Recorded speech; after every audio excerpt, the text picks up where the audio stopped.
All right, guys, good morning. It's my first Sunday event. Took me a little bit too. Sorry, I'm a little bit, probably 40 minutes late, right? Yeah, about 40 minutes late on that. Just want to apologize. Let me get some more light in here.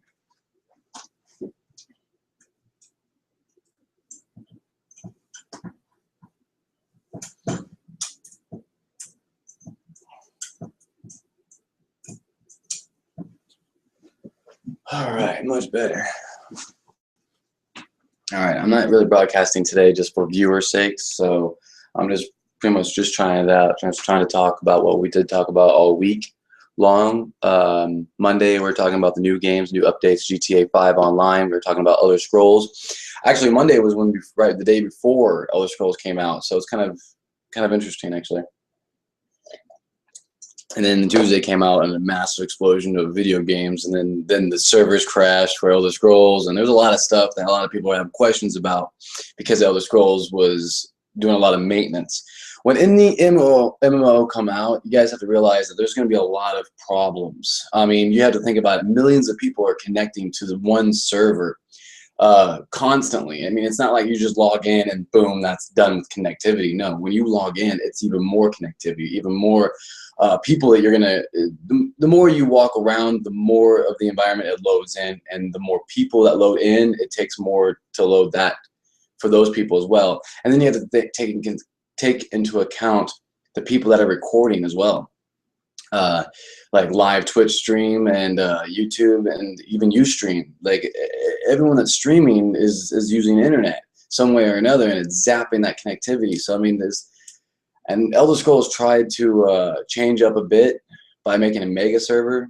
Kind of backfired on them because if you only have one server, it's still just one server. So they kind of had to supplement that with a different one.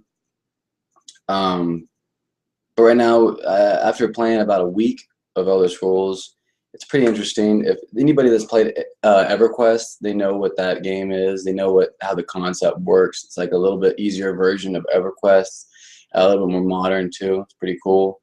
The dungeon system's pretty basic. 4 people on there. You can even do a group finder. I have a video on that actually on my channel. The Fungal Grotto. I was trying to do the other 2 last night, but passed out apparently. But it's been but yeah, like I said, Fungal Grotto was the Ebonheart Pact beginning dungeon and Stone Falls. It's on, if you look in the map, it's all the way west of the map, so just in case. And if you actually visit that place, you unlock the 2 other starting dungeons for the Covenant and for the Aldier Dominion. So you guys aren't limited just to one dungeon. Even though there is just one dungeon there, you can do a group finder for all 3 dungeons. It's pretty interesting. It's pretty fast too. I did it at 4 o'clock in the morning this morning, and I got into a group like that, so it was pretty interesting. The dungeons are pretty cool. You get blue items, you get a quest item, just like any other mine or mini dungeon you go into Elder Scrolls. There's always going to be a loot factor there. Well, the dungeons, the loot factor is a little bit more rare. Yeah, ever since I've gone in there, I've gotten at least 1 blue, except this morning I only got greens. But every morning, I mean, every time I get in there, I always get at least 1 blue. So it's guaranteed loot and pretty hardcore, actually. It's pretty intense. If you don't have a main healer, I suggest you guys have a main healer. Don't just pick up a resto staff and thinking that you can go in there using 1 healing spell. I mean, if you can do it, all power to you, but I advise you guys to have a full-on group so that you know what the basics are. Have someone tanking, have 2 people DPSing, and have 1 person healing. You know, you don't need 2 tanks, or then the healer is going to be overwhelmed. You don't need 3 DPSers and 1 healer, because then the healer won't be able to heal everyone, and they'll run out of mana. So what I experienced as a healer, though, so far, Templar, Breton, but the resto staff is the best spec you can get, and concentrate on damage over, healing over time, then concentrate on your recovery, then concentrate on your healing percentage, and then work on your magicka. Try to use those like in order. Magicka is important, but if you have a big pool and you use all your mana, it's going to take forever to get it back. So if you have your recovery set as your primary stat, then you should be able to be fine. You should be able to, bust out heals left and right. and be able to buff people. That's another thing too. Templars have a really badass way of buffing people. It's only lasts about 12 seconds. I mean, any buff in this game is going to last about 8 to 6 seconds. So a Templar buffing people for 12 seconds is almost double the amount of duration than any other buff in the game. And there's multiple buffs within that buff. Like I have one buff that will give you maximum stamina, maximum magicka, maximum health, about 10% more.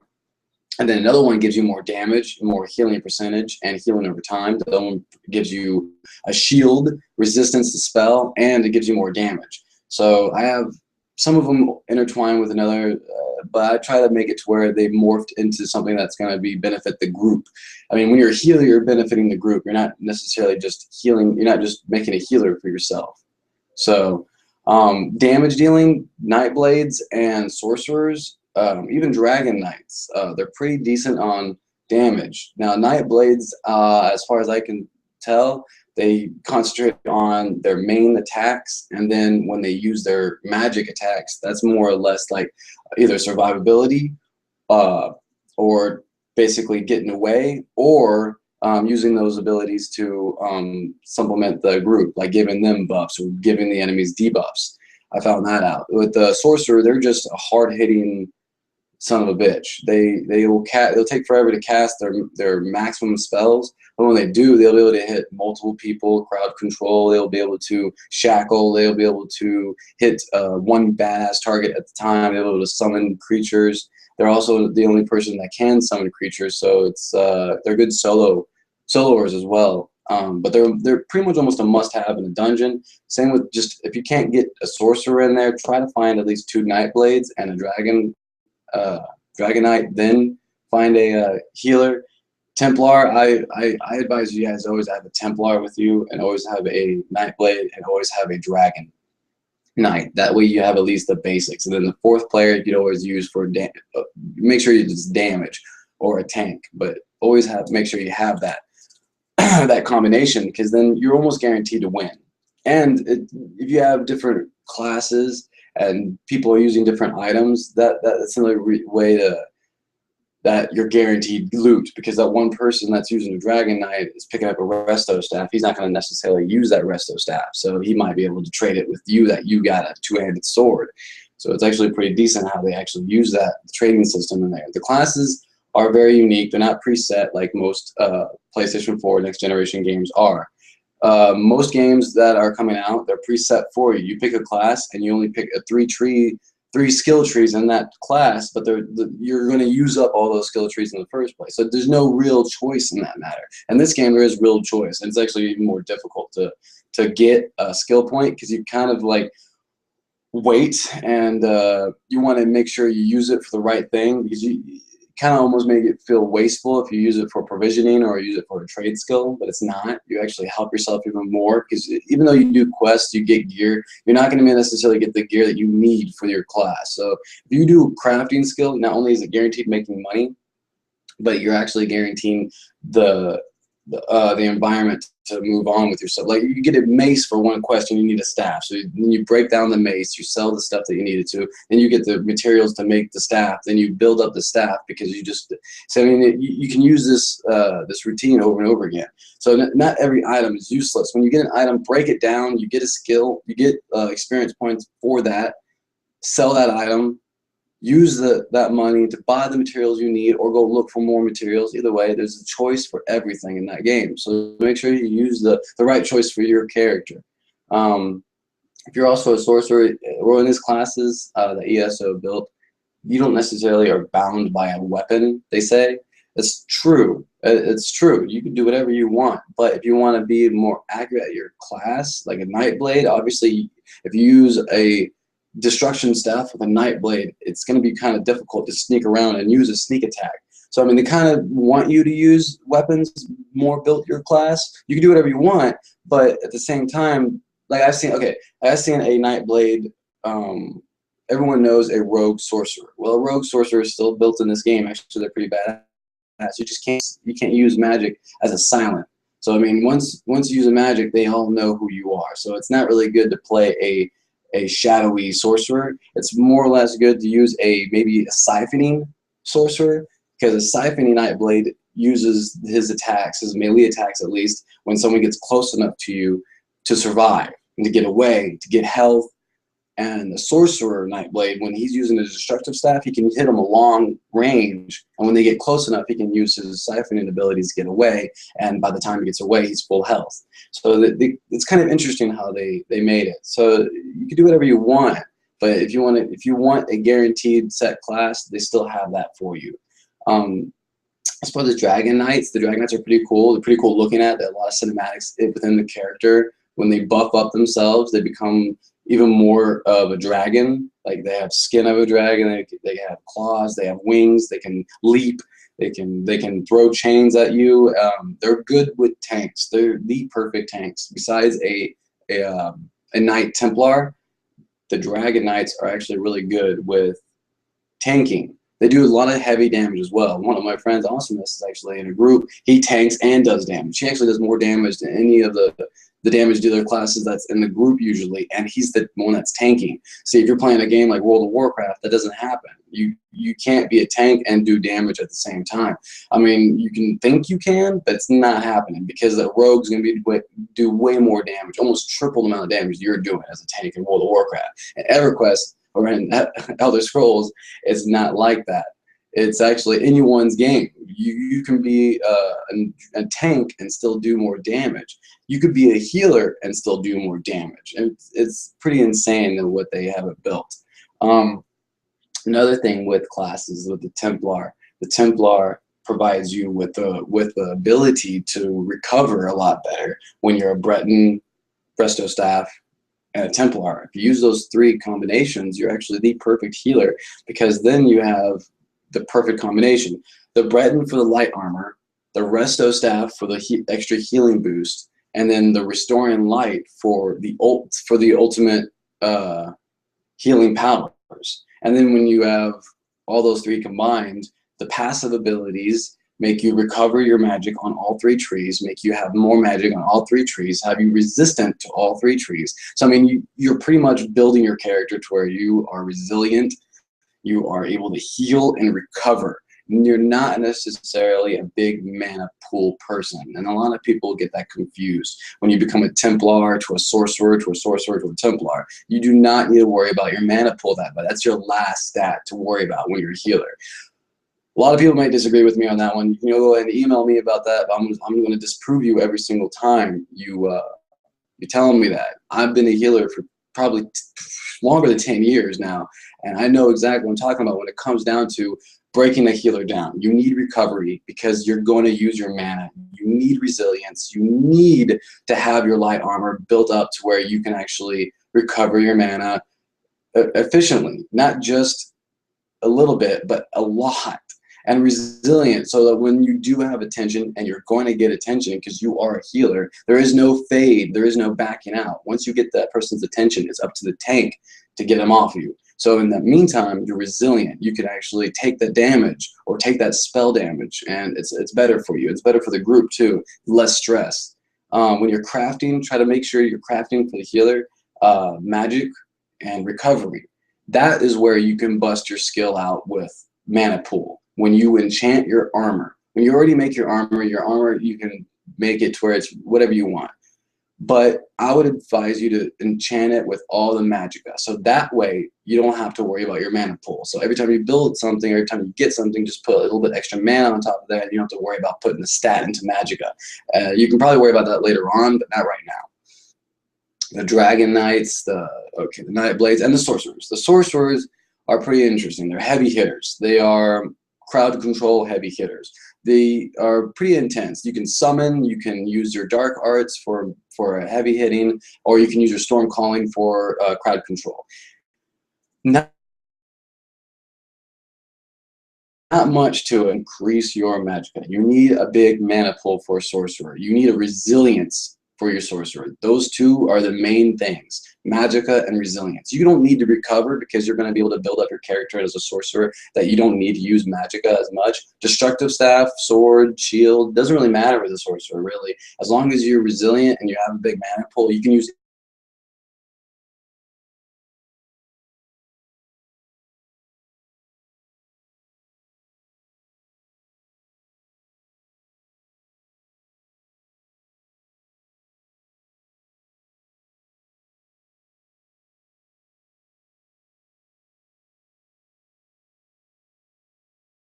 from you to the enemy, and a destructive staff is 30. So you have just a little bit more range with a destructive staff. So when they get closer to you, you can heavy hit them with the bow real fast. I mean, it's pretty much like an agility attack. So the more efficient way to use them is Wood Elf Sorcerer if you're going to do that way, though, because Wood Elves automatically start off with a better percentage of archery.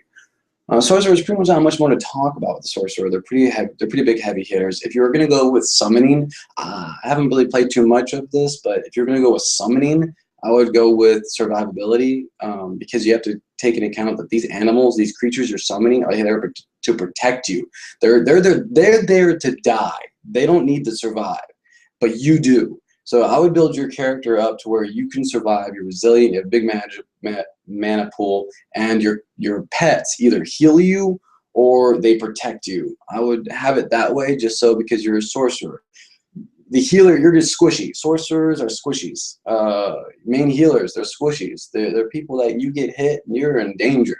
And that's why I think you should build up resilience if you're a squishy. If you're using plate, the heavier the armor you use, the less resilient you need to be with other things, because the armor will give you resilient in itself. So less armor, more resistance, more armor, less resistance. So it's you can find a way to equal out, to put your points into it, to make sure that your character does what it wants to do. You can mix match these characters. You can do whatever you want with them. It's pretty interesting. You still get to pick 4 classes. Within each class, there's 3 subclasses, and then you get to morph each and every spell that you level up. So not only are you leveling up your character, not only are you leveling up the trade skills or your spells, but you're also leveling up your weapons. You're also leveling up your armor. Everything is in takes into place. Like even guilds, I would buy even like the Fighters Guild, the Mages Guild. When you first join there, I wouldn't even hesitate to leave them alone. I would just keep doing those quests, just because they give you more stuff and they give you more experience points. The more people you know in this game, the more likelihood you're going to level faster. It's pretty much how it goes. Being a healer is hard. Being a tank, it's pretty easy. So I mean, you have to look in the betweens. The in-betweens, which is the Sorcerer and the Nightblade, of course. Everyone knows the difficulty level. If you're playing a healer, you're basically, if you're a purebred healer, which I am, then you are a gamer. You can do it that way, the first character, and survive and play it and still play this game, then you are a true gamer. Healing is boring to most people, but to me it's very fun, and it's very unique that it's very hard to find someone that loves that passion so much. Also, I want to know what you guys rate about this game. I like this game a lot. I think it's one of the best games that came out in the next generation, so I want you guys to see that. Email me at jcfuller420@gmail.com, please, just to let me know exactly what you think of the game. Or if you hate it, I want to know exactly what you can hate and what they can fix about it, if it is able to fix. Another thing, too, fast travel in that game is pretty unique. If you are a Way Shrine traveler, which I am, you're going to be broke by the end of the level 10. So try to take that extra time and just to walk to a Way Shrine if you want to save money. If you don't, go ahead, spend it all you want. The more times you travel within the hour, the higher the price gets. Every minute it goes down, I think, 1 gold piece, but it starts off at 84 gold and it moves up like I think doubles. It doubles every single time you so 86 plus 86, blah blah blah. And then it goes down 1 gold every minute.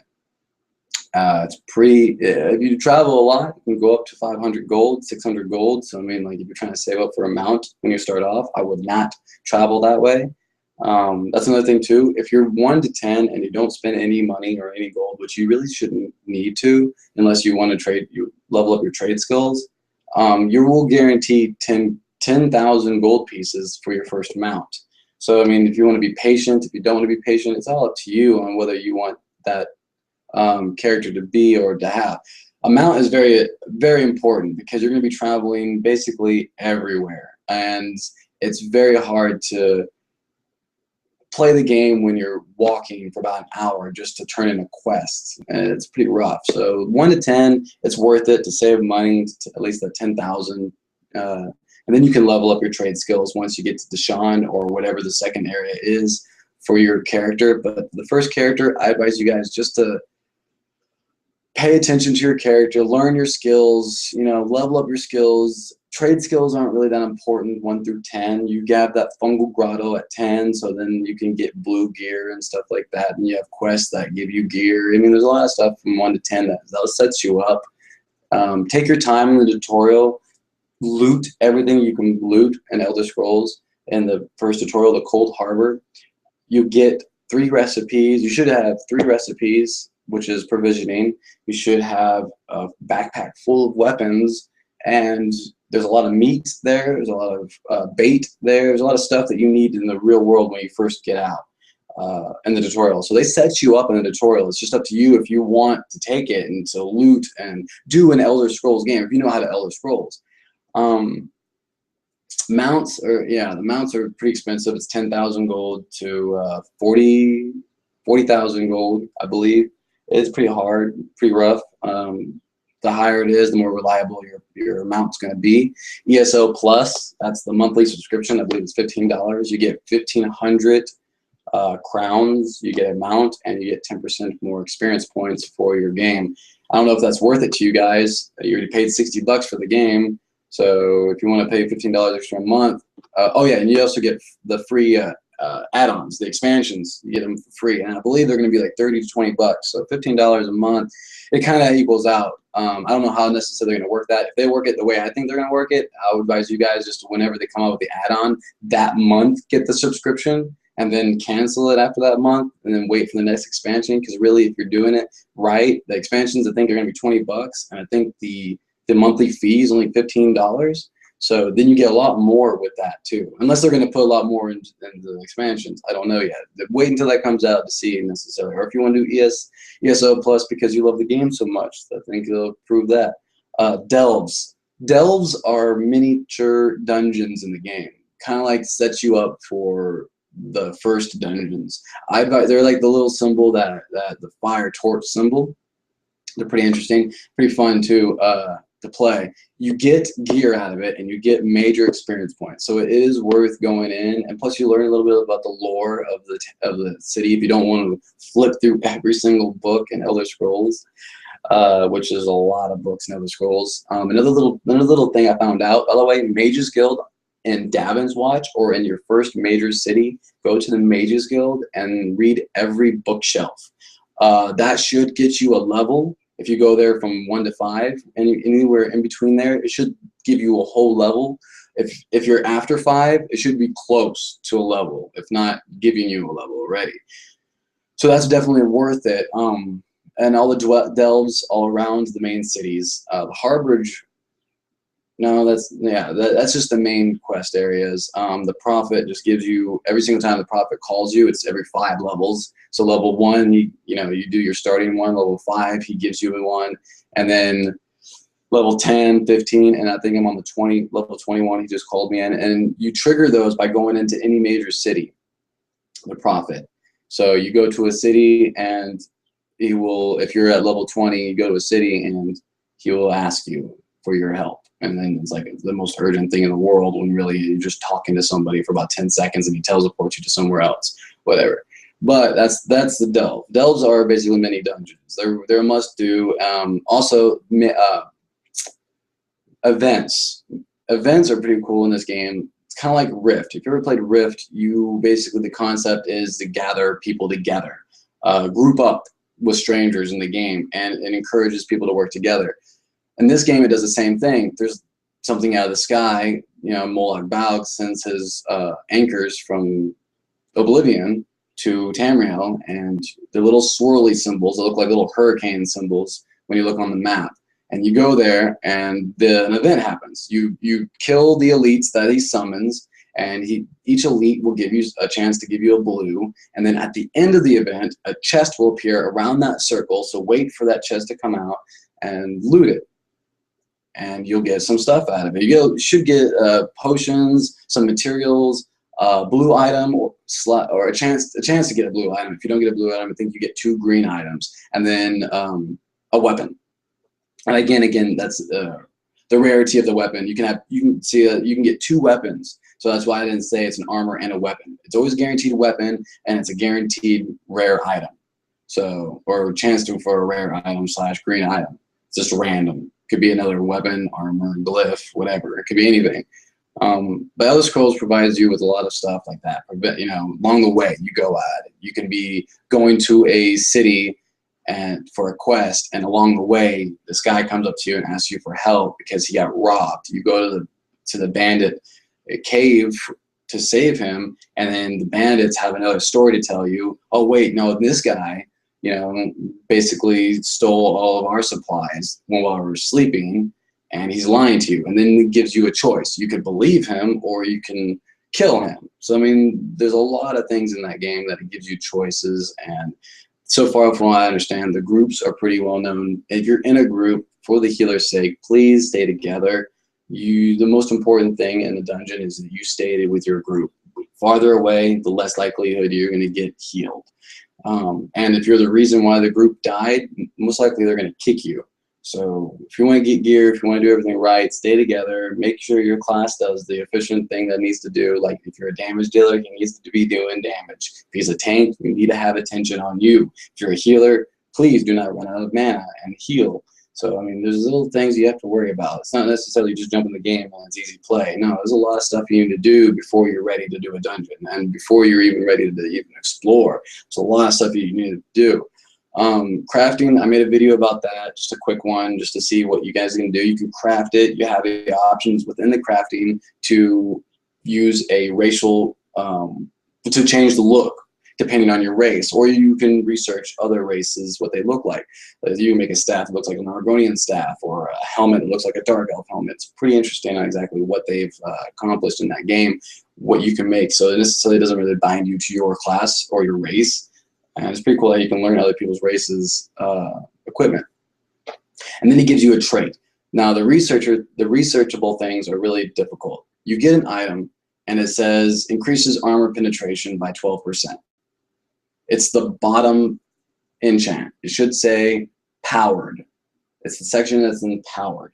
Basically what you do is you get that chest piece that said plus 12% spell penetration, and you research it. I think it should take either 12 to 6 hours, actual hours, to research it. You need the gem.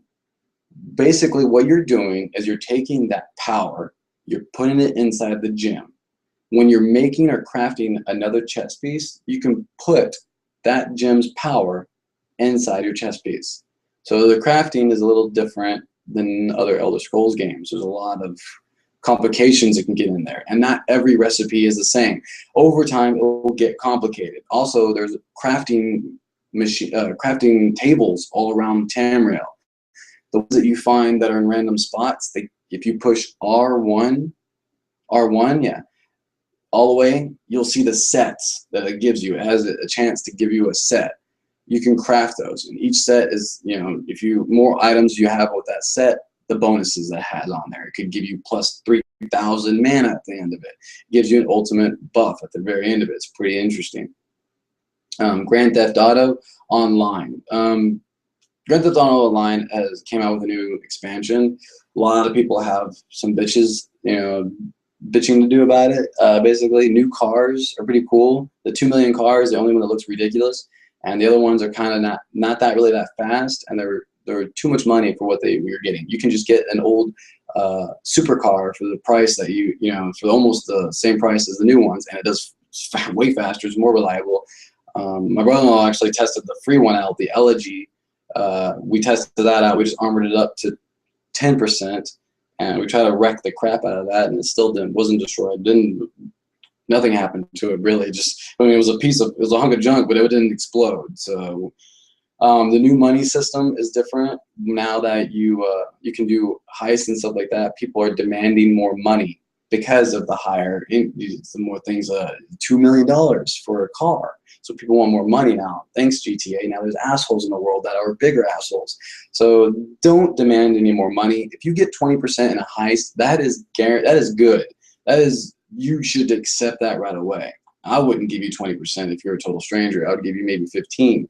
So I mean, 20% is good. So if you get 20%, accept it. Don't ask for any more than that if it's not your heist. Keep in mind, these people put their money into it, so they want a little bit more money out of it, right? And plus, you get money in each setup. So please do not ask for more money, and be fair about giving out money. 15% is the lowest I would give somebody. 20% is the highest I would give somebody, depending on relationship and how well they did and how much they stayed. So if a person stayed all the way from the setup 1 to all the way to the highest, I'd obviously give him 20% because he stayed in so long. Plus he's reliable. So you want to keep those people going, and you want to reward those people that are doing that so that he can come back to a heist later on. Shitty plane. There's a plane that they created in Ill-Gotten Gains, Part 1. The plane is expensive and it is stupid. It is pointless. It looks ridiculous. Solid gold. Why would you want that? It's ridiculous. It's pretty stupid. It's easy to break down. There's a video. Dave Ferguson made a video on Twitch about how well this plane handles, and he drove it in the air and it got shot down immediately. And then he got his other plane out there, the only other plane that they have on the military website, and he went out all the way up, and they were still firing the same missiles at him, and he dodged them, blah, blah, blah. The new plane, you can't maneuver very well. It's not very fast starting off, and it doesn't really hold as many people as any other plane can. So it's very stupid that why they would charge you so much for that plane when there's no point for that plane. And for what I understand, since the new expansion came out, there's a lot of people on GTA that are trolling now. People that are jumping in, demanding more money on the game, being pretty much stupid. I get the game, you can do whatever you want. You can shoot people and stuff like that. But pretty much you got to watch out when you do that, because some people are trying to progress in that game. So do not be a troll and help people out, Towards the end of this broadcast, I just wanted to give out just a little bit of it. Good morning to everyone, blah, blah, blah, my Sunday event. Just wanted to make sure that everyone got the concept of the week, what we're talking about, the top 10 MMOs. I only did the 10th and 9th place so far. The 8th and 7th are still up in the air. Actually, it changed recently because of so many tallies went towards a different game. So we'll see what made it the first place. So far, I can tell you right now, World of Warcraft is in first place. Everyone knows that. You look that up on the website, and look that up anywhere on any website. It's pretty much World of Warcraft is there.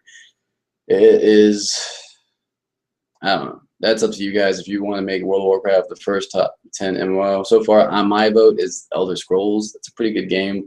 It's well worth $60 to get that game. As you can connect to millions of people all around the world. It is intense. If you are wanting to connect with people, I have a character, my healer, and my guild, Band of Hawks with a Z, is recruiting. We're only doing dungeons right now. We're low levels. We're just starting, just like anyone else. We're not trying to rush anybody. If you do join, you get daily presents in the mail. I'll give you glyphs, potions, all kinds of in-game stuff to help you out in your journeys. If you want professional Twitch players help through the in-game Noob Rider, NOOBRYDAR. He's a Twitch professional that I've been collaborating with. He's been helping out people. He's been doing really good. Arcanus PvP, ARCANUS PvP, is another player that's on Elder Scrolls. He's streaming. I think all these three people are streaming now, actually. Lindsay, LINDSAY _ Jane, JANE 88. Lindsay _ Jane 88. She's another person that's playing Elder Scrolls and been helping people out. I think she's streaming right now too. GTA, you have Jazzy, JAZZZY _ TAP, Jazzy _ Tap. She's playing GTA right now online. You got Ferret Bomb, FERRETBOMB. Ferret Bomb, he's online right now. He's playing GTA if you're looking for some heists. Then we have K-Tark, Kaitark. He's streaming right now as well on GTA if you're looking for someone for heists or some missions. He's been doing missions, I think, this morning. For Mortal Kombat X, that game came out. A lot of people were asking about who they can play with, and they want a good challenge. But if you want a good challenge, these are actually tournament winners. Dream Hack Fighters, Dream, DREAM, Hack, HACK, Fighters, FIGHTERS, Dream Hack Fighters. He's a tournament winner, actually. He's pretty good. He's streaming thousands of people right now watching him. Perfect Legend, PERFEECT, Legend, LEGEND. Perfect Legend is streaming on Mortal Kombat X right now. He's looking for players. I think last time I checked, he was waiting for an opponent, a worthy opponent. That's what it said. Overdose, OVERDOSE 281. He's also looking for someone to play on Mortal Kombat X if you guys are looking for a challenge. He's actually thinking giving you rewards. I think all three of these people are actually giving you rewards if you can beat them. So it's pretty cool. If you're looking for Heroes of the Storm, Heroes of the Storm just came out on Blizzard. Free game, strategy game for people to play. There's a lot of tournaments going on with that game. Tiny Pixels, TinyPixxels. Tiny Pixels is another person that's streaming online, and she's looking for people to play with. I think she's looking for a team to play with. She's also streaming a couple people on there right now. So those are the people that are looking for help, or if you need help, go ahead and contact them. They're professional Twitch players. They're always helping people out and give you rewards. Subscribe to them, and you also get other cool stuff for it. So if you subscribe to me, you get a lot of in-game stuff. You have a chance to win the weekly prize, which that's going on later tonight, that I'm going to be announcing the winner for that. We got a couple candidates for what we're going to do. But the main question is, if you can name Gwen Stacy's 2 children, all right, that's the final question. If you can name Gwen Stacy's 2 children, then there you go. And they also have to qualify by subscribing to my YouTube channel or my Twitch channel or whatever. Follow me on, on Twitter. Email me the answer at jcfuller420@gmail.com. If you know the answer, then you have about 6 hours to answer it. Gwen Stacy, by the way, if you don't know, is Gwen Stacy is Spider-Man's first girlfriend in high school. She's, I asked about a question, I asked the previous couple days ago, there was a question on who she married. So whoever she married in the Marvel Universe is actually who she had children with, and that's actually pretty weird to find that out.